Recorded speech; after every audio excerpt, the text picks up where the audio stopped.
Good evening, everyone. Daf, how are you? Baruch Hashem, thank you.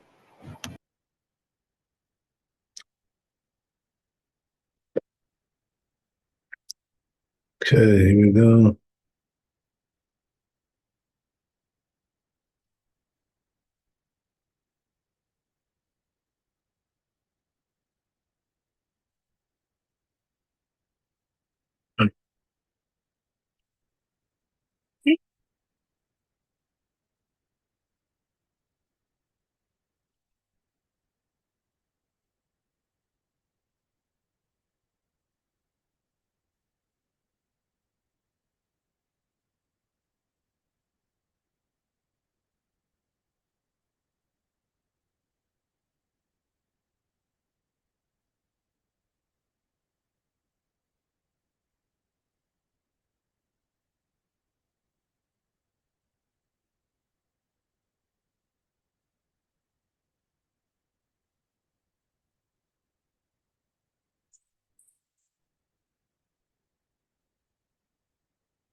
Yes, we're going to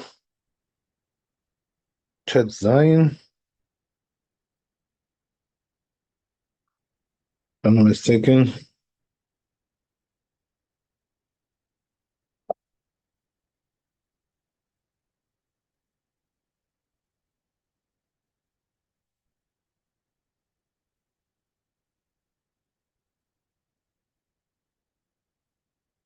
This was Chet.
So this was, we did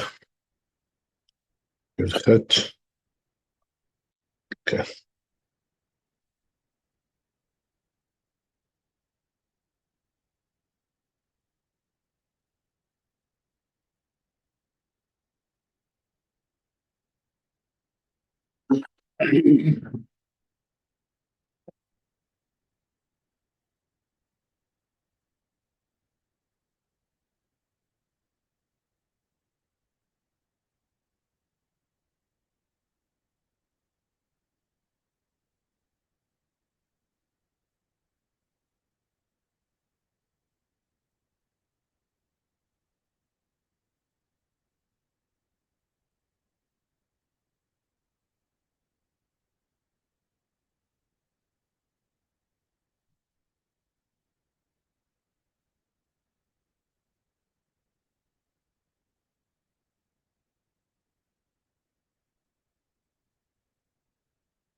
I do Chet Zion. So it says Garcinan Perk Arbe Psachim. It says in this Perk in מסכת פסחים, תנו רבנן, המשמש מיטתו על המיטה שתינוק ישן עליה, אותו תינוק נכפה, right? So he says that if he has relations on a bed where there's a baby sleeping there, that baby will become epileptic. ולא אמרן אלא דלא הווה בר שתה. That's only if he's not a years old, not 1 year old yet, 1 year old. אבל הווה בר שתה, but if he's a year old, let them, but we don't care. ולא אמרן אלא דגנה להדה קראה. Right, so he says that's only if he is sleeping towards the foot of the bed, but if he's sleeping towards the head, that's lama, we don't care. Also, we said that's only if he doesn't place his hands on the child, on a baby. But if he places his hands on the baby, then lama, we don't care about it.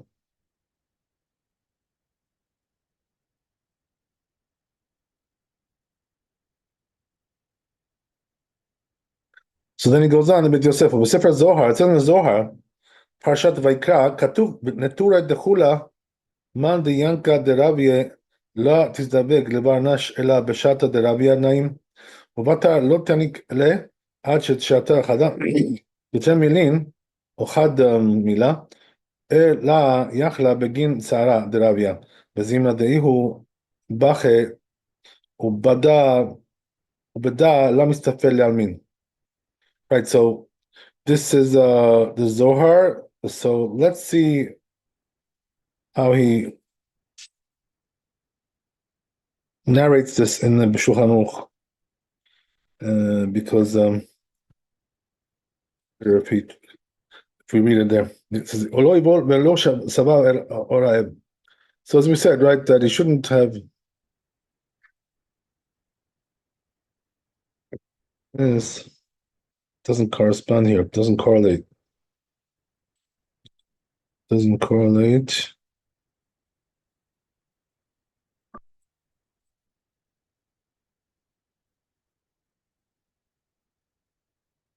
Okay, I guess it's one behind. Okay, we'll try that. We'll try that. Anyway, it says over here, this is from yesterday, the Shulchan Aruch. Lo yiv'or vehu sabeh ve'la'ev. Shouldn't have relations when he's full or hungry. Ela k'shitakel hamazon b'me'av. Rather, you should only do it when his food is digested. So, how long does it take to digest the food? Depends on the size of the meal, but like 3 hours is definitely, a good time. And then in like 5-6 hours he'll be hungry again. So that'll be already too late.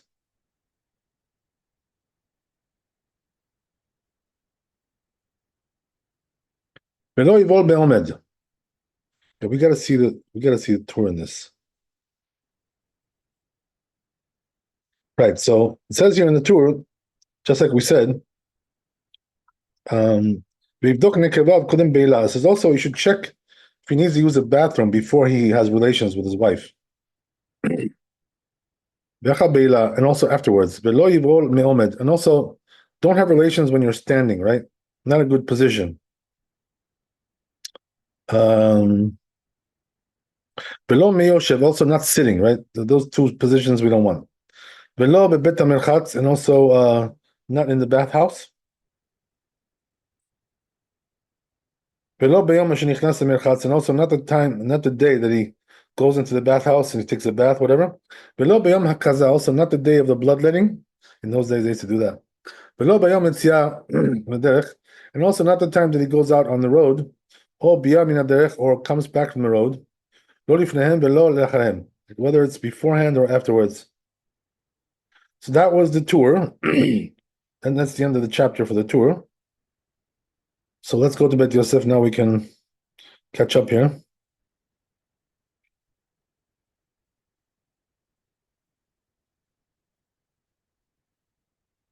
Yeah, so that piece we just read now was from the Rambam.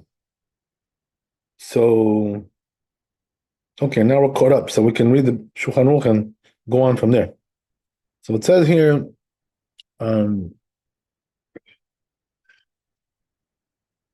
As we said, don't have intercourse when you're standing. ולא יבול מעומד, ולא מיושב, and also not sitting. לא בבית המרחץ, and also not in the bathhouse. ולא ביום שנכנס במרחץ, and also not the day that he goes to the bathhouse. ולא ביום הכזה, and also not the day with bloodletting. ולא ביום יציאה לדרך, also not the day that he goes out on the road. או ביום מן הדרך, or comes back from the road. ולא לפניהם ולא לאחריהם, right? And also not before, not after. In other words, the day before and the day after.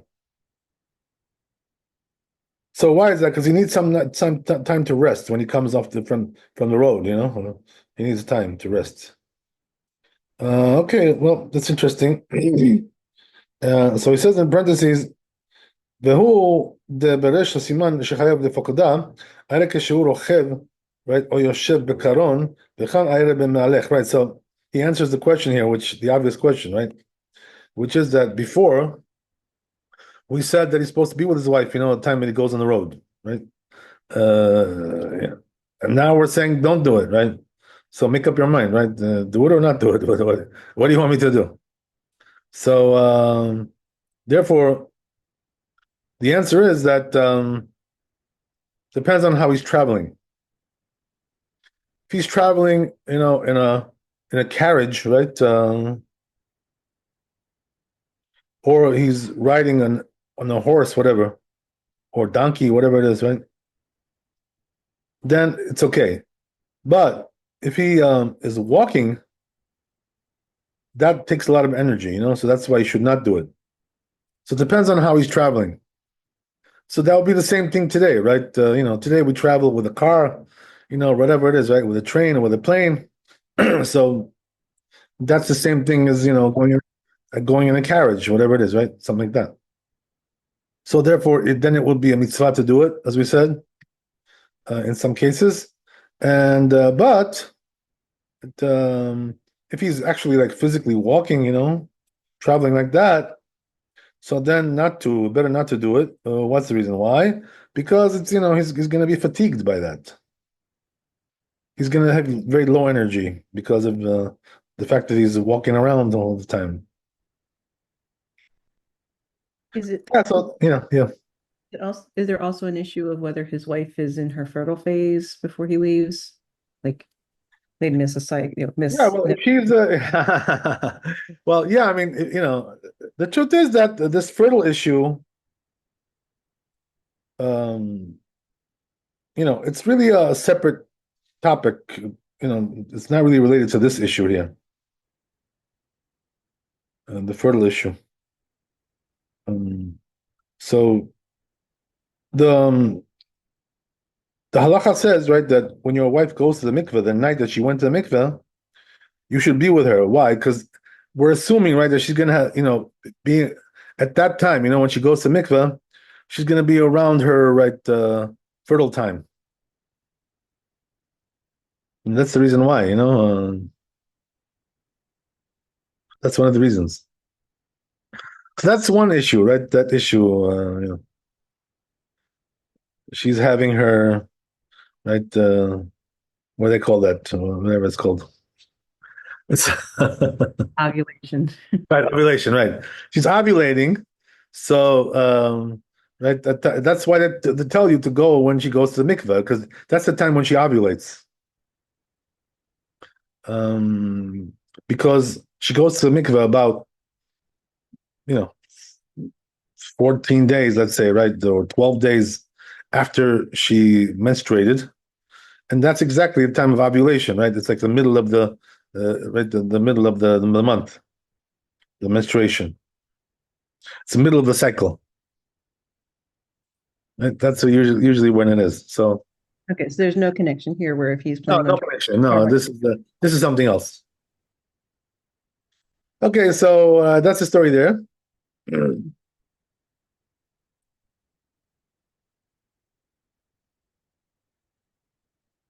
very good. That's good. So, right, also these things, that we said, right? You got to be careful with these things.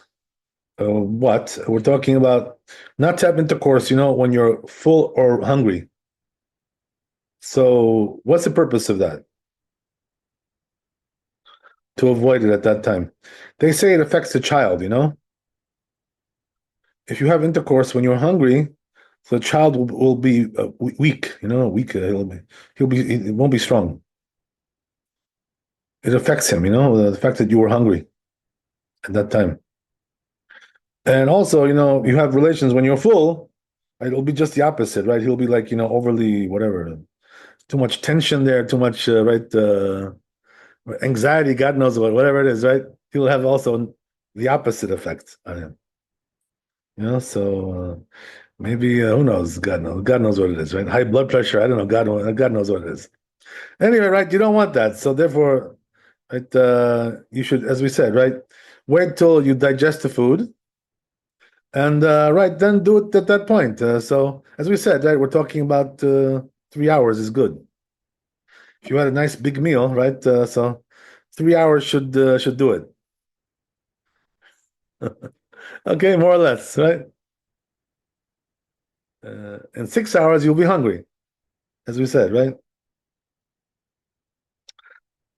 It depends on the person, right? There's different levels of metabolism and so forth, so on. Okay, right, that we know. That's pretty clear. So that's the reason why we don't want that, right? To have intercourse when you're full or hungry. It affects the child.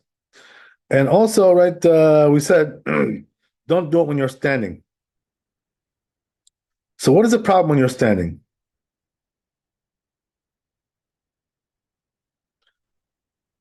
So the problem is that there's two things there involved, you know. One is that the Chazal say she can't get pregnant when you're standing.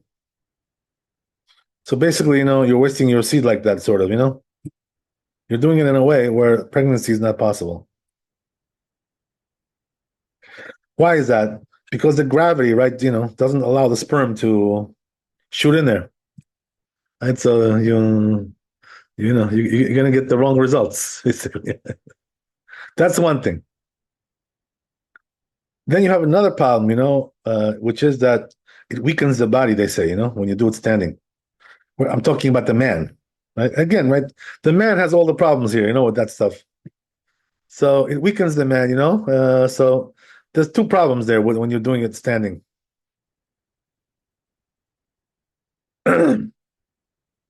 But you know, I would say that you know, if the wife is not getting pregnant, you know, and she's whatever, you know, that's not. So then there will be more room to be lenient with that. These kinds of things, you know, because these things really affect the child, you know. So the fact that it weakens the body, it's not good, but it's not exactly, you know, forbidden because of that. You know, okay, you'll be a little weak, you know, you'll recover in the end. Whatever, right? So that's okay. That's, you know, it's not recommended, but you know, it's not forbidden because of that. You know, it's just not recommended because you're weakening your body like that. So there's a story, by the way, brought down in the on the Book of Kings about this. You know, Midrash there. So what does it say there? Right, there's something very interesting that the king that was reigning when Nebuchadnezzar came, you know, to conquer Jerusalem. He came, by the way, several times. He didn't come one time, you know. So, but the first time, right? The name of the king was Yoyachin, if I remember correctly. So this guy, right? What happened was that he was a, you know, he was a bad boy. He was a Rasha. This guy. So Nebuchadnezzar removed him, you know, from the kingdom, and he took him to Bavel. He took him to Iraq, and he put him in jail. He jailed him, you know, and basically told him, "Listen, you know, you're gonna stay in jail like all your life. You know, you're gonna die in jail." He gave him a life sentence, right? That's what happened there. So, so the story is that Nebuchadnezzar, you know, when he died, they released this king, from the jail because there was another king, right, who took the place of Nebuchadnezzar, and his name was Evil Merodach. He was a son of Nebuchadnezzar. So he was relatively a nice guy. This guy. Can you imagine being a nice guy, being son of Nebuchadnezzar, being a nice guy, right? It's a sort of a miracle there. But anyway, right. So what happened was that Evil Merodach, he took Yoyachin out of jail, when Nebuchadnezzar died. He liked him, he had like some kind of affinity towards this guy. That's how it is sometimes, these kings, they have like, they like each other, they like to hang, they become friendly, they befriend each other. So he befriended him, he liked him, whatever. So he lets him out of jail, and that's how, so eventually, you know what happened? This guy, Yoyachin, when he became king, he was very young. So how long did the first temple, right, the exile last? Anybody know? How long was the first exile? It was 70 years, right? Now we have exile 2,000 years, 70 years was nothing, right? It's right peanuts going to compared to what we have today. So anyway, right, they say that Yoyachin, he came back, to the second temple. He was released from jail and he came back. So he actually lived through the whole exile. Very interesting, right? By the way, they say, the Chazal, what was the merit that he was able to come back, to the second temple? What was the merit? So they say he did teshuvah. He was a bad boy. He was an idolater. He did teshuvah. So Hashem told him, okay, you did teshuvah. All right, so we'll let you go. Go back to the second temple, right? Enjoy yourself. That's what happened, right? So now, why do I tell you this story? What's the connection between this and our discussion, right? So apparently, right, what happened was that when he was in jail, right, this guy, right, Yoyachin, what happened was that they allowed his wife, to come into the jail, right, cell, right, and because he wanted to impregnate her, like to have a child with her. So they allowed it, the authorities there, whatever it was, right? They allowed this to happen. So can you imagine? They allowed his wife to come into the jail cell and have a child with him, bear a child. So they say, right, that the jail cell was so narrow that she had to be lowered in there, like from the top. It wasn't wide enough to lie down, the jail cell. Can you imagine? It was like too narrow, for that. So what happened was that the only way they were able to have intercourse when they lowered her into the cell was standing because they couldn't lie down. So they had intercourse when they were standing, right? So I just told you that you can't have children, when you're standing, right? It's not possible. But they say Hashem, made a miracle for this guy. And he was able to, impregnate his wife, even though they were standing. And so he impregnated her, right? And they had a child. So guess what, right? That child that was born, Mashiach comes from him. Right? He comes from King David, right? That family, right? So Mashiach comes from this child. So anyway, right? That's the way it was. So anyway, right? We see that's why do I mention this, right? Because of the issue of the standing, right? The having intercourse standing.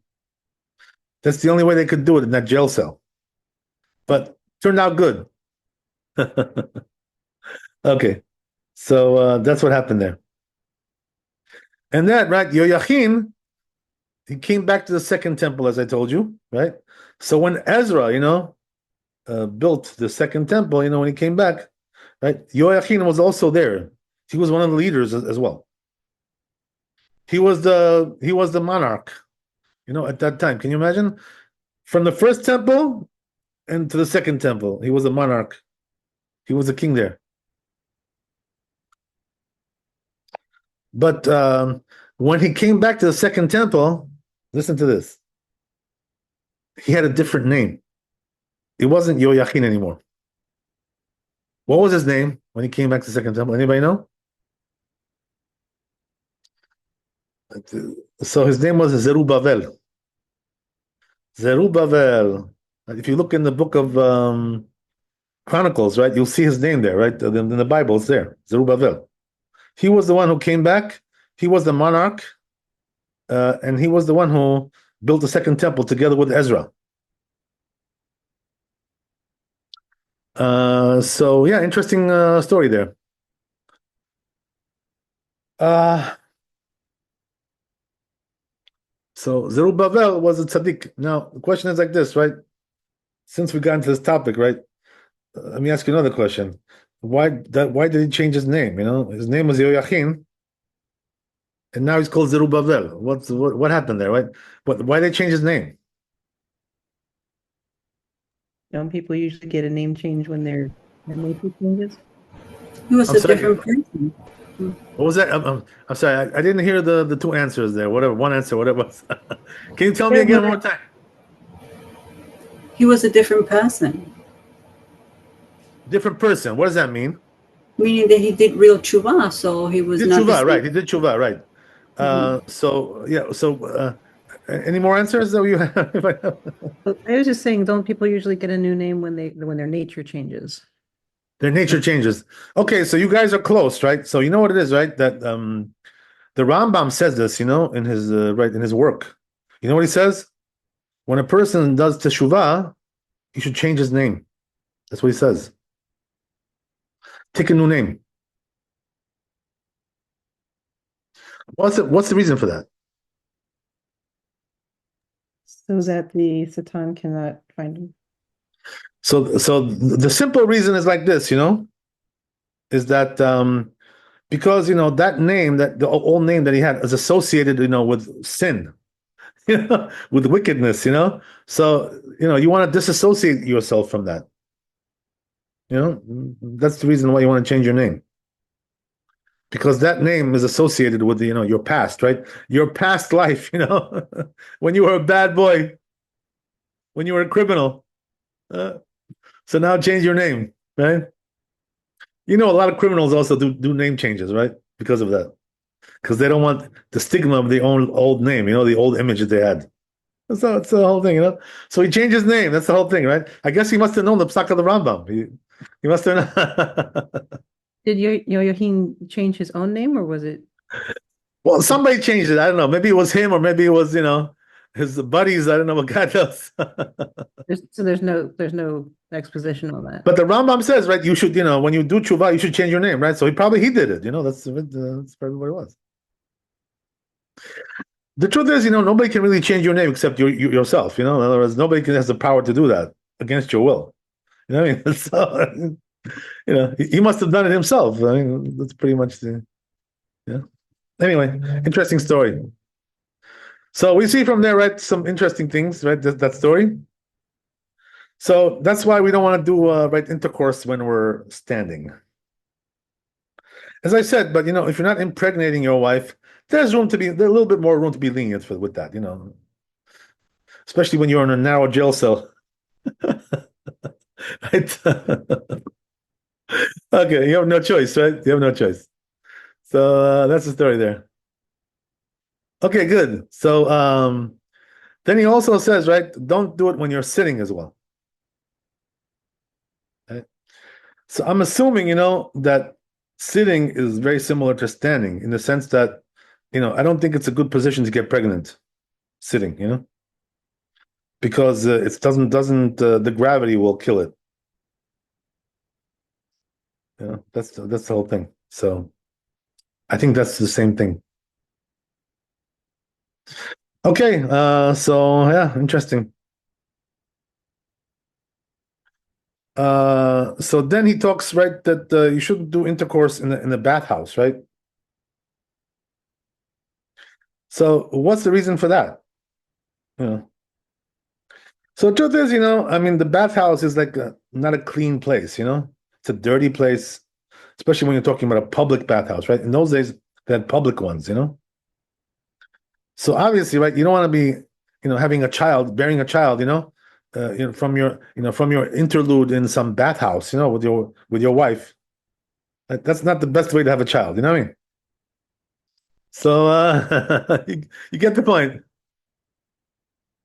You're in an impure place, right? The bathroom is not a pure place. It's impure. So there you go, right?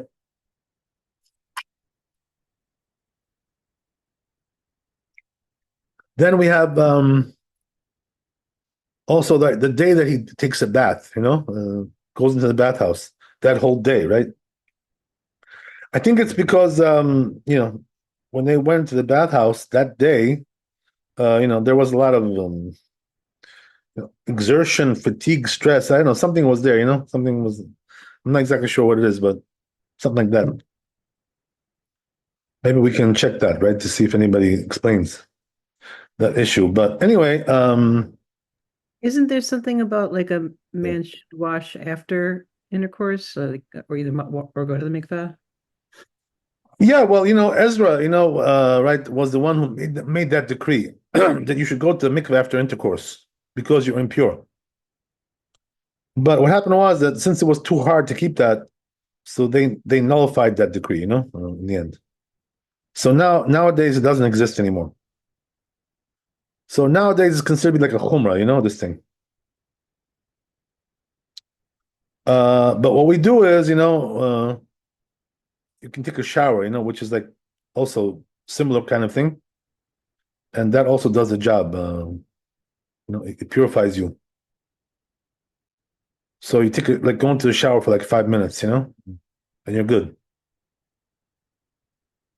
So if you don't have a mikveh around, or somewhere handy, right? So you go into the shower. That's what you do. But according to halacha, even if you didn't go to the shower, you can still go, and pray, and study Torah, even without that.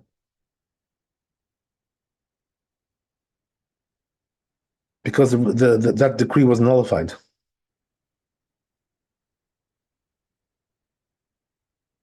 Okay, very good.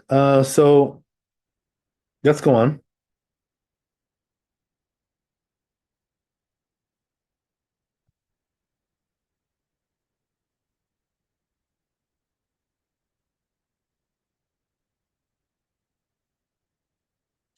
So then we talked about the issue of right, bloodletting, right? So in the old days they used to do bloodletting. They used to need to do that, like once in a while to normalize their blood pressure. Can you imagine? Nowadays we don't need it, right? And probably the reason is because our blood pressure is not so high like theirs was. So it wasn't.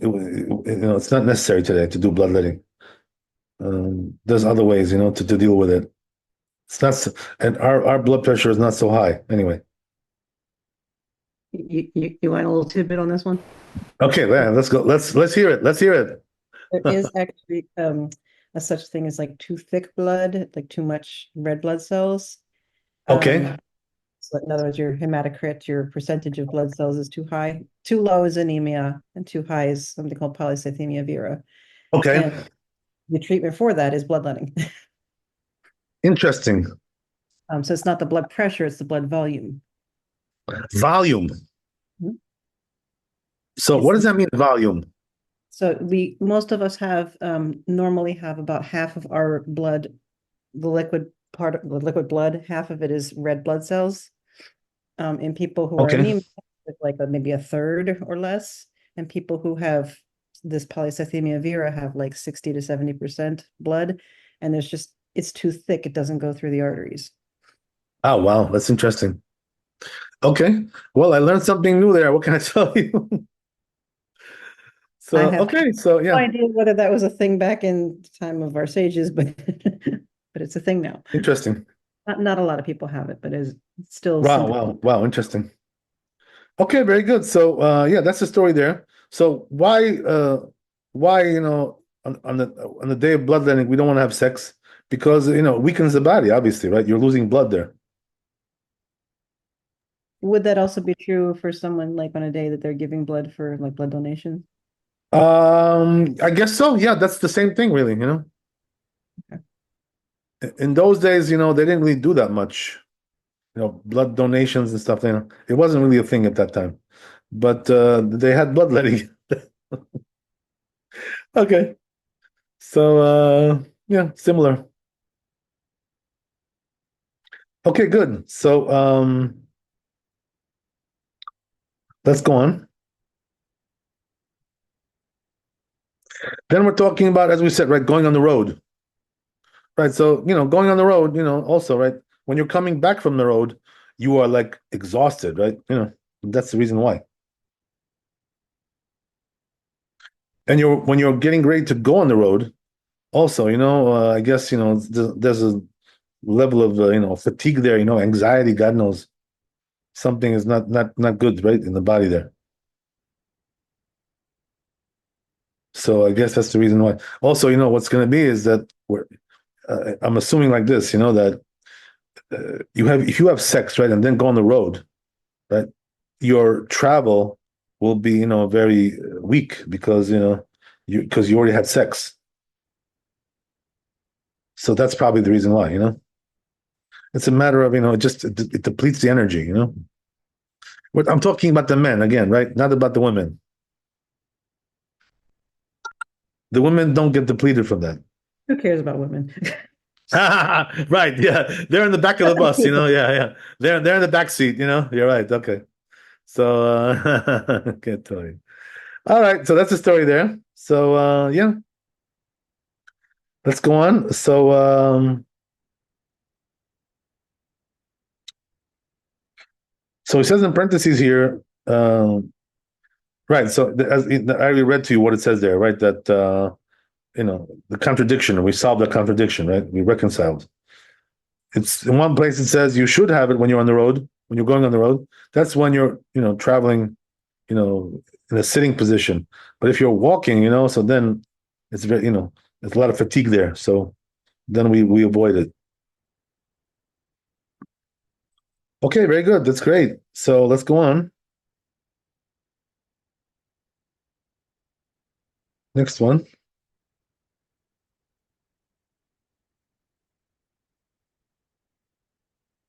Right. So that's the one we just did, before, which is talking about, when there's a baby on the bed, right? So we said, right, that this can make the baby epileptic, if you have relations with your wife when the baby is on the bed. So, but there are conditions to this, right? So, what are the conditions, right? That's only if he's not 1 year old yet, hasn't reached the age of one. But if he's already past one, then right? If he's one, we don't care, no problem. So, in other words, if it's less than one, I guess his body's very fragile. And that's the reason why we want to avoid that, because what happens is that when you're having intercourse, on the bed, it probably like shakes the bed up, it makes it vibrate. So that probably harms the child, that vibration. But that only applies, when he's very small, less than 1 year old. 1 year old. So after 1 year old, if you rolled over onto them or something like that, they could probably. Yeah, we're not talking about rolling over. Yeah, we're not talking about squashing the baby, right? So we're just talking about the fact that you didn't touch the baby, just the vibration is the problem. Okay, so it's not concerned about like it falling off the bed or nothing like that. Yeah, well, that's a different issue, but obviously here it's not talking about that because from the context you can see, that's not the issue here.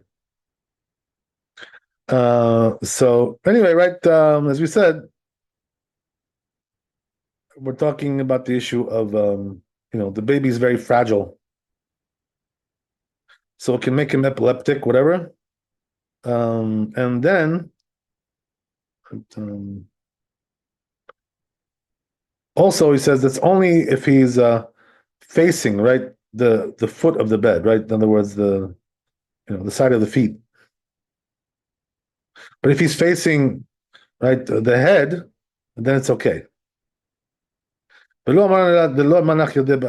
Also, he says that's only when you don't place your hands on him, right? During the intercourse. But if you do, it's okay. So there's all kinds of conditions about this, So, just to be on the safe side, right? Put your baby in the crib. This way, right? You don't have any problems. Okay. Don't take a risk. Okay. Put him in the carriage, right? In the crib, whatever it is, right? Your stroller. Put him in the stroller. And this way you won't have any problems. Okay. Good. What else we got here? Let's see what else we got. Looks like we're done. Okay, well, I'm glad we're done with this, right? It's one monster chapter, right? That but everybody should learn this chapter, really. Before he gets married, right? Or in between marriages, right? Whatever it is, right? Depending on the situation. Right? You should learn this chapter, you have to know these things. Yeah. And you might, and when you're about to get married, you may want to review it again, one more time, just in case you forgot something. Right? Because learning it one time it doesn't stick so good. Okay. So Bezrat Hashem, I guess we'll stop here, and next time we'll start something new. Bezrat Hashem, next week, Sunday. So thanks for coming. Be blessed with wealth and health and happiness. Chazak Baruch Laila Tov, Shabbat Shalom, and we'll see you Sunday. Shabbat Shalom. Thank you, Rabbi. God bless. Thank you so much. God bless. All the best.